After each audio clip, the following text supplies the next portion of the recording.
Cool. That's coming up at 6. All right, next year at 5, a grieving family becomes the target for high-tech thieves. Investigators now believe personal information put in their loved one's obituary was just enough for these crooks to get what was needed to cash in.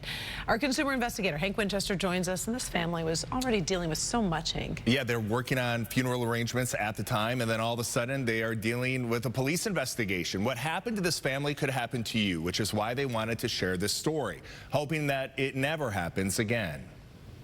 A family in mourning. We were pretty distressed. I mean, emotional ups and downs, and kind of wrapped up in trying to get all the arrangements together. Planning a funeral, not thinking about a high-tech cybercrime. And they essentially cleaned out her account, $6,700 more. When Gary Douglas passed away in January, his family obviously devastated. His wife, daughter, and her husband were focused on planning the funeral, making sure everything was just right. In putting together the obituary, my wife and my mother-in-law actually gave probably too much information. But they had no idea high-tech cyber criminals would lock in on Gary's obituary and use that information written about his family and his loved ones to launch a high-tech crime. Exact birth dates, maiden names, locations, all crucial and detailed information used to carry out this crime. The day of the funeral, my mother-in-law tried to make a phone call, discovered the phone was not working, and then discovered that the phone had been ported to another phone. And things escalated quickly. And then the day after, she got a notice on her phone that her account was overdrawn. So what happened? They had the information, they called the bank the next day, got $1,000 taken out through Zelle to another account.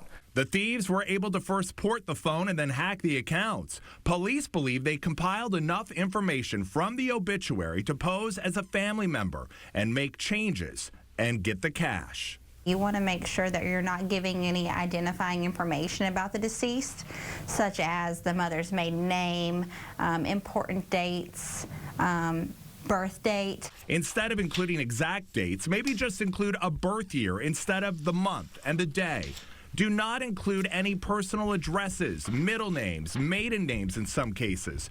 Keep things simple, yet respectful. After all, you do want to honor your loved one's life and accomplishments.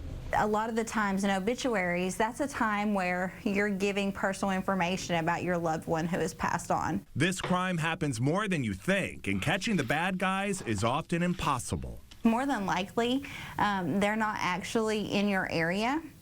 They're usually somewhere else, and they're able to hack into personal information. Thankfully, this family's bank was willing to work with them, but that's not always the case. We're going through accounts, having to change all kinds of things, so it's definitely not something you need right after you're healing from the emotional toil of your funeral. Now, if you're using a funeral home to help with the loved one's arrangements, you may want to talk with somebody there, have them review the obituary. They are the pros. They can help you put together a fitting tribute that is not too personal. That is the concern, putting out too much personal information, and it goes online, and that's where the thieves are. Talk about the bad guys looking for opportunities in all these different places, and it's often in the saddest moments of somebody else's life, Right. the most vulnerable moments. That's when they prey on them, and you know, the poor families at the funeral while they are learning that the phone is being ported. Heartbreaking. Yeah. All right. Thank you, Hank. Sure.